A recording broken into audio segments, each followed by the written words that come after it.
Shalom, shalom, mais uma vez, bom dia. Hoje nós vamos ler Mateus, continuar o livro de Mateus, de 11 a 13, e Salmo 63 na Bíblia NVI. Mateus 11. Depois que terminou de instruir seus 12 discípulos, Jesus saiu para ensinar e pregar nas cidades da Galileia. João, ao ouvir na prisão o que o Cristo estava fazendo, enviou seus discípulos para lhe perguntarem: És tu aquele que haveria de vir, ou devemos esperar algum outro?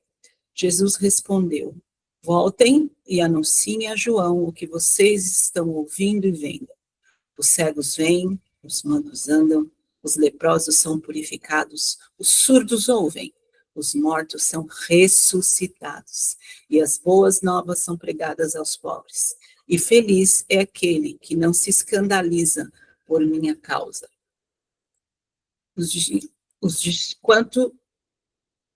Enquanto saíam os discípulos de João, Jesus começou a falar à multidão a respeito de João.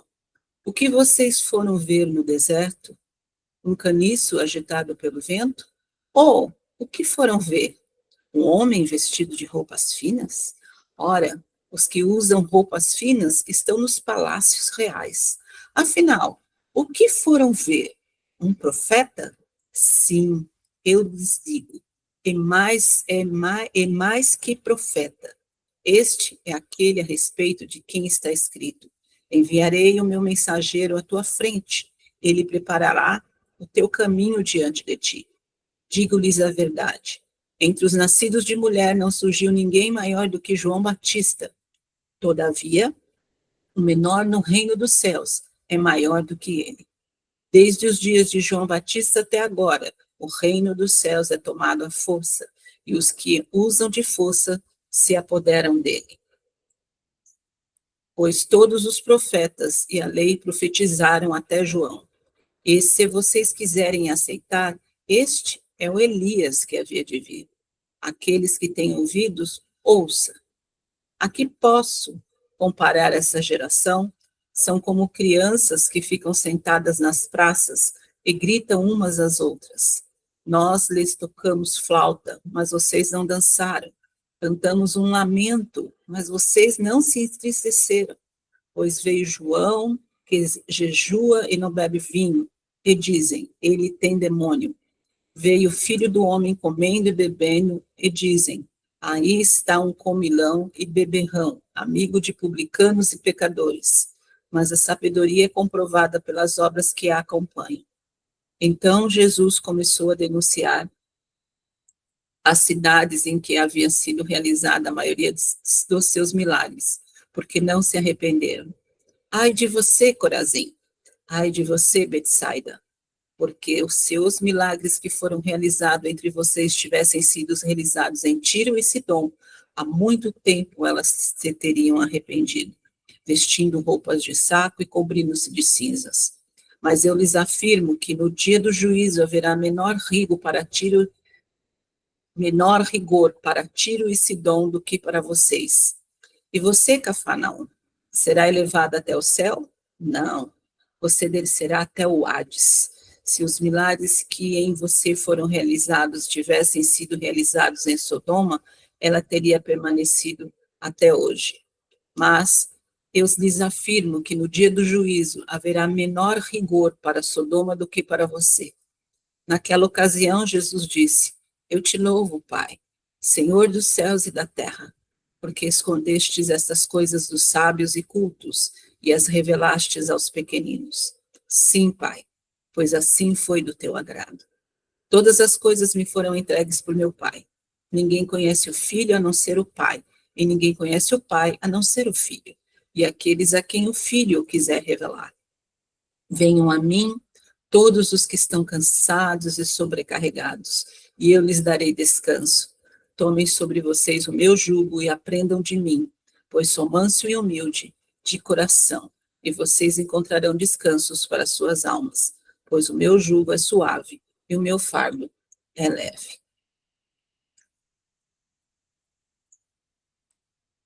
Só um pouquinho. Mateus 12. Naquela ocasião, Jesus passou pelas lavouras de cereal no sábado. Seus discípulos estavam com fome e começaram a colher espigas para comê-las. Os fariseus, vendo aquilo, lhe disseram: Olha, os teus discípulos estão fazendo o que não é permitido no sábado. Ele respondeu: Vocês não leram o que fez Davi quando ele e seus companheiros estavam com fome? Ele entrou na casa de Deus e, juntamente com os seus companheiros, comeu os pães da presença, o que não lhes era permitido fazer, mas apenas aos sacerdotes. Ou vocês não leram na lei que, no sábado, os sacerdotes no templo profanam esse dia e, contudo, ficam sem culpa? Eu lhes digo que aqui está o que é maior do que o templo. Se vocês soubessem o que significam essas palavras, desejo misericórdia, não sacrifício, não teriam condenado inocentes, pois o Filho do Homem é Senhor do sábado. Saindo daquele lugar, dirigiu-se à sinagoga deles. Estava ali um homem com uma das mãos atrofiada. Procurando um motivo para acusar Jesus, eles lhe perguntaram: É permitido curar no sábado? Ele lhes respondeu: Qual de vocês, se tiver uma ovelha e ela cair no buraco no sábado, não irá pegá-la e tirá-la de lá? Quanto mais vale um homem do que uma ovelha? Portanto, é permitido fazer o bem no sábado. Então ele disse ao homem: Estenda a mão. Ele a estendeu e ela foi restaurada e ficou boa como a outra. Então os fariseus saíram e começaram a conspirar sobre como poderiam matar Jesus. Sabendo disso, Jesus retirou-se daquele lugar. Muitos o seguiram e ele curou a todos os doentes que haviam entre eles, advertindo-os que não dissessem quem ele era. Isso aconteceu para se cumprir o que fora dito pelo profeta Isaías. Eis o meu servo a quem escolhi, o meu amado, em quem tenho prazer. Porei sobre ele o meu espírito, e ele anunciará justiça às nações. Não discutirá, nem gritará, ninguém ouvirá sua voz nas ruas. Não quebrará o caniço rachado, não apagará o pavio fumegante, até que leve a vitória à justiça. Em seu nome as nações porão sua esperança. Então levaram-lhe um endemoniado que era cego e mudo, e Jesus o curou, de modo que ele pôde falar e ver. Todo o povo ficou atônito e disse: Não será este o filho de Davi? Mas quando os fariseus ouviram isso, disseram: É somente por Beelzebu, o príncipe dos demônios, que ele expulsa demônios. Jesus, conhecendo seus pensamentos, disse-lhes: Todo reino dividido contra si mesmo será arruinado, e toda cidade ou casa dividida contra si mesma não subsistirá. Se Satanás expulsa Satanás, está dividido contra si mesmo. Como então subsistirá seu reino? Se eu expulso demônios por Beelzebu, por quem os expulsa os filhos de vocês? Por isso, eles mesmos serão juízes sobre vocês. Mas se é pelo Espírito de Deus que eu expulso demônios, então chegou a vocês o reino de Deus. Ou, como alguém pode entrar na casa do homem forte e levar dali seus bens, sem antes amarrá-lo? Só então poderá roubar a casa dele. Aquele que não está comigo está contra mim. Aquele que comigo não ajunta, espalha. Por esse motivo, eu lhes digo: todo pecado e blasfêmia serão perdoados aos homens, mas a blasfêmia contra o Espírito não será perdoada. Todo aquele que disser uma palavra contra o Filho do Homem será perdoado, mas quem falar contra o Espírito Santo não será perdoado, nem nesta era, nem na era que há de vir. Considerem uma arma boa que dá bom fruto, uma árvore ruim dá fruto ruim, pois uma árvore é bem conhecida por seu fruto. Raça de víboras, como podem vocês que são maus dizer coisas boas? Pois a boca fala do que está cheio o coração. O homem bom, do seu bom tesouro, tira coisas boas, e o homem mau, do seu mau tesouro, tira coisas más. Mas eu lhes digo que, no dia do juízo, os homens haverão de dar conta de toda palavra inútil que tiverem falado. Pois por suas palavras você será absolvido, e por suas palavras será condenado. Então alguns dos fariseus e mestres da lei lhe disseram: Mestre, queríamos ver um sinal miraculoso feito por ti. Ele respondeu: Uma geração perversa e adulta pede um sinal miraculoso, mas nenhum sinal lhe será dado, exceto o sinal do profeta Jonas. Pois assim como Jonas esteve 3 dias e 3 noites no ventre de um peixe, assim o Filho do Homem ficará 3 dias e 3 noites no coração da terra. Os homens de Nínive se levantarão no juízo com esta geração e a condenarão, pois eles se arrependeram com a pregação de Jonas, e agora está aqui o que é maior do que Jonas. A rainha do sul se levantará no juízo com esta geração, e a condenará, pois ela veio dos confins da terra para ouvir a sabedoria de Salomão. E agora está aqui o que é maior do que Salomão. Quando o espírito imundo sai de um homem, passa por lugares áridos procurando descanso e não encontra. E diz: Voltarei para a casa da onde saí. Chegando, encontra a casa desocupada, varrida e em ordem. Então vai e traz consigo outros 7 espíritos piores do que ele. E entrando, passam a viver ali. E o estado final daquele homem torna-se pior do que o primeiro. Assim acontecerá a essa geração perversa. Falava ainda Jesus à multidão, quando sua mãe e seus irmãos chegaram do lado de fora, querendo falar com ele. Alguém lhe disse: Tua mãe e teus irmãos estão lá fora e querem falar contigo. Quem é minha mãe e quem são meus irmãos? Perguntou ele.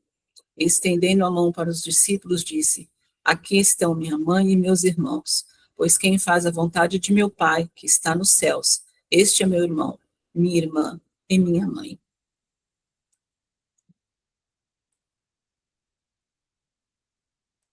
Lucas 13. Desculpa, Mateus 13. Naquele mesmo dia, Jesus saiu de casa e assentou-se à beira-mar. Reuniu-se ao seu redor uma multidão tão grande que ele teve que entrar num barco e assentar-se nele, enquanto todo o povo ficou na praia. Então lhes falou muitas coisas por parábolas, dizendo: O semeador saiu a semear. Enquanto lançava a semente, parte dela caiu à beira do caminho, e as aves vieram e a comeram. Parte dela caiu em terreno pedregoso, onde não havia muita terra, e logo brotou, porque a terra não era profunda. Mas quando saiu o sol, as plantas se queimaram e secaram, porque não tinham raiz. Outra parte caiu entre espinhos, que cresceram e sufocaram as plantas. Outra caiu em boa terra, deu boa colheita, a 100, 60 e 30 por um. Aquele que tem ouvidos para ouvir, ouça. Os discípulos aproximaram-se dele e perguntaram: Por que falas ao povo por parábolas? Ele respondeu: A vocês foi dado o conhecimento dos mistérios do reino dos céus, mas a eles não. A quem tem será dado, e este terá em grande quantidade. De quem não tem, até o que tem lhe será tirado. Por essa razão eu lhes falo por parábolas, porque vendo eles não veem, e ouvindo não ouvem nem entendem. Lêndes se cumpre a profecia de Isaías: ainda que estejam sempre ouvindo, vocês nunca entenderão. Ainda que estejam sempre vendo, jamais perceberão. Pois o coração desse povo se tornou insensível, de má vontade, ouviram com seus ouvidos e fecharam os seus olhos. Mas se assim não fosse, poderiam ver com os olhos, ouvir com os ouvidos, entender com o coração e converter-se, e eu os curaria. Mas felizes são os olhos de vocês, porque veem, e os ouvidos de vocês, porque ouvem. Pois eu lhes digo a verdade: muitos profetas e justos desejaram ver o que vocês estão vendo, mas não viram, e ouvir o que vocês estão ouvindo, mas não ouviram. Portanto, ouçam o que significa a parábola do semeador. Quando alguém ouve a mensagem do reino e não a entende, o maligno vem e lhe arranca o que foi semeado em seu coração. Este é o que foi semeado à beira do caminho. Quanto ao que foi semeado em terreno pedregoso, este é aquele que ouve a palavra e logo a recebe com alegria. Todavia, visto que não tem raiz em si mesmo, permanece por pouco tempo. Quando surge alguma tribulação ou perseguição por causa da palavra, logo a abandona. Quanto ao que foi semeado entre os espinhos, este é aquele que ouve a palavra, mas a preocupação desta vida e o engano das riquezas a sufocam, tornando-a infrutífera. E, finalmente, o que foi semeado em boa terra, este é aquele que ouve a palavra e a entende, e dá uma colheita de 100, 60 e 30 por um. Jesus lhes contou outra parábola, dizendo: o reino dos céus é como um homem que semeou boa semente em seu campo. Mas, enquanto todos dormiam, veio o seu inimigo e semeou joio no meio do trigo e se foi. Quando o trigo brotou e formou espigas, o joio também apareceu.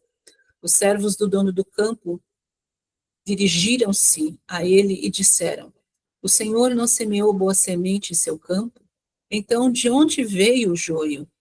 O inimigo fez isto? Respondeu ele. Os servos lhe perguntaram: o Senhor quer que vamos tirá-lo? Ele respondeu: não, porque ao tirar o joio, vocês poderão arrancar com ele o trigo. Deixe que cresçam juntos até a colheita.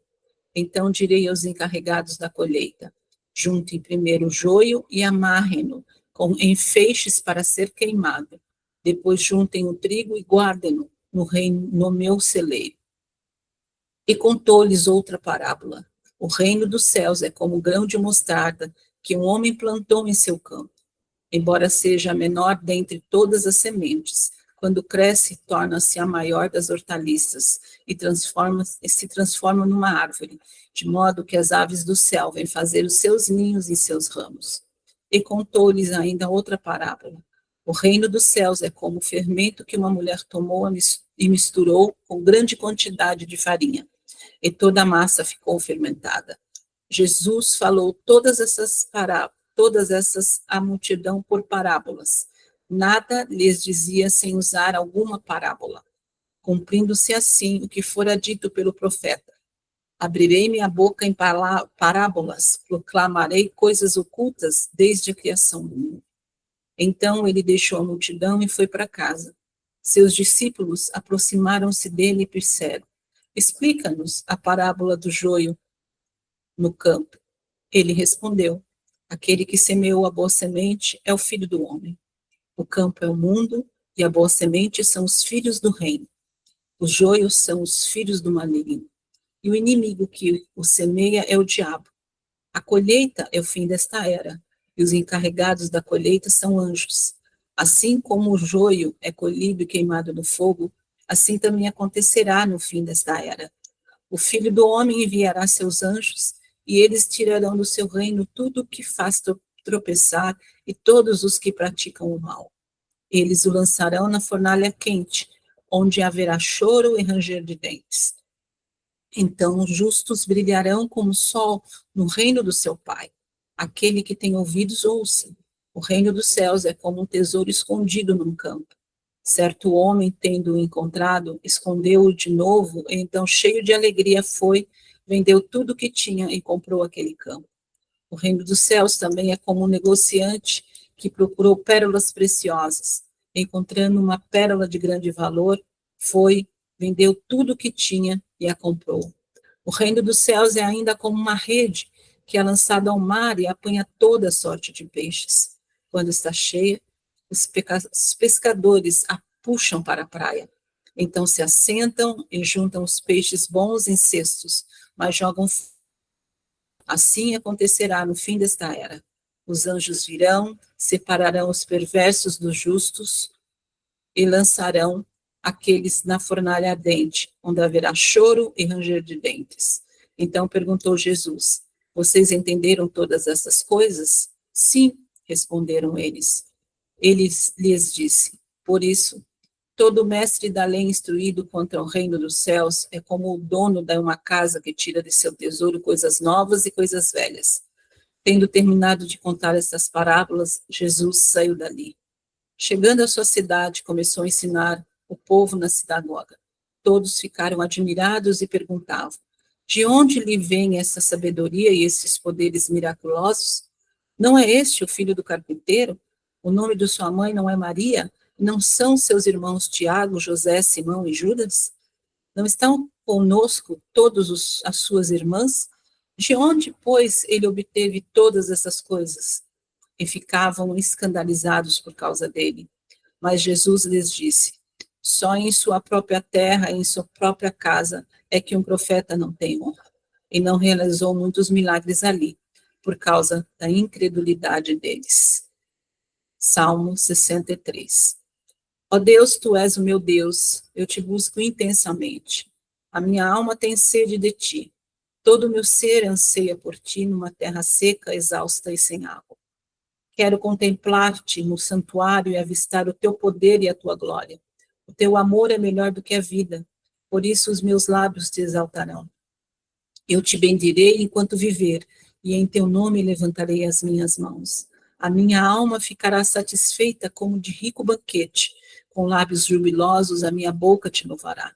Quando me deito, lembro-me de ti, penso em ti durante as vigílias da noite, pois és a minha ajuda, canto de alegria à sombra das tuas asas. A minha alma pega-se a ti, a tua mão direita me sustém. Aqueles, porém, que querem matar-me serão destruídos, descerão às profundezas da terra, serão entregues à espada e devorados por chacais. Mas o rei se alegrará em Deus. Todos os que juram pelo nome de Deus o louvarão, mas as bocas dos mentirosos serão tapadas. Amém. Amém, Mar. Glória a Deus, querida. Porção riquíssima de hoje, cheia de chaves dos céus, entregues pelo próprio Yeshua, maravilhoso demais. Vou destacar aqui bem rapidinho para passar já para a Karine, 2 versículos aqui. Venham a mim todos vós que estão cansados, sobrecarregados, e eu lhe darei descanso. Tomem sobre vocês o meu jugo e aprendam de mim, pois são manso e humilde de coração, e vocês encontrarão descanso para as suas almas, pois o meu jugo é suave e o meu fardo é leve. Em contrapartida, a gente vê esse descanso que nós temos no Senhor, não só um descanso físico, mas um descanso da alma, da mente, do coração, que é algo que literalmente nós não encontramos em nenhum lugar do mundo, a não ser aos pés dele, na comunhão com ele, nos braços dele, né? E é interessante que no versículo do capítulo 11, deixa eu abrir aqui, versículo 11, ele traz, no 12, ele fala assim, até parece um paradoxo, né? Ele fala assim: desde os dias de João Batista até agora, o reino dos céus é tomado à força, e os que usam de força se apoderam dele. Então, aqui é um paradoxo, né, desse versículo que a gente leu anteriormente, que fala desse descanso nele. Mas aqui a gente vê como que funciona o reino de Deus. E até parece uma contradição, mas na verdade é a gente entender e enxergar, né, como que funciona, porque o reino dos céus, ele tem múltiplas dimensões, e ele avança, o reino dos céus, ele avança contra forças fortes de oposição, e requer aqui um compromisso total. Então, internamente, nós somos proporcionados nesse descanso de paz na nossa alma, né? Então, não é contradição, mas é um aspecto que completa na mesma realidade. Por quê? O caminho espiritual, né, ele vai envolver coisas que parecem ser contradição, por exemplo. Para você viver, você precisa morrer. É o primeiro aspecto. Você tem que morrer, matar a sua carne, vencer os seus gigantes internos, para que você desfrute da vida que ele tem para te dar, que é uma vida real, é uma vida plena, é uma vida eterna. Outro aspecto, né, que ele fala, você precisa perder a sua vida para você encontrar a sua vida verdadeira, né? Então, é você abandonar a mão, largar de mão, abandonar padrões que você estabeleceu até aqui para que você encontre a essência e o propósito que te traz a plenitude, a verdadeira felicidade, o verdadeiro gozo, a verdadeira leveza no Senhor, né? Outro ponto é servir para liderar. Então, quando você tem uma posição de servo, como o próprio Yeshua demonstrou, ele sendo o rei do universo, ele veio para servir, né? E aqui sobre ele foi colocado todo o governo. Então, é a gente entender como que funciona o reino dos céus, né? É totalmente invertido da ordem natural aqui que nós vemos. O reino dos céus é uma outra proposta, e é isso que a gente precisa entender, porque o nosso reino é eterno. Então, outro ponto, humilhar-se para ser exaltado, né? Então, esses aspectos aqui, quando você entende que o reino dos céus, ele requer um intenso esforço, né? É tomado de violência, de força, né? Para que você venha contra os seus próprios desejos egoístas, né? Contra a sua própria carne caída, que quer, deseja aquilo que é mal. Então, você tem esse esforço, né? Que é de fato assim, você usar dessa força, dessa violência, para que você desfrute desse fardo que é leve, que é suave, né? Que te traz a leveza da liberdade, que te traz a nobreza de um pensamento que vai te fazer prosperar, que vai te fazer crescer, que vai te fazer desfrutar de uma vida abençoada e que vai te levar ao verdadeiro descanso, onde você vai encontrar essa paz. Então, é um paradoxo muito extraordinário, muito interessante, muito rico, quando a gente consegue acessar ele de fato, né?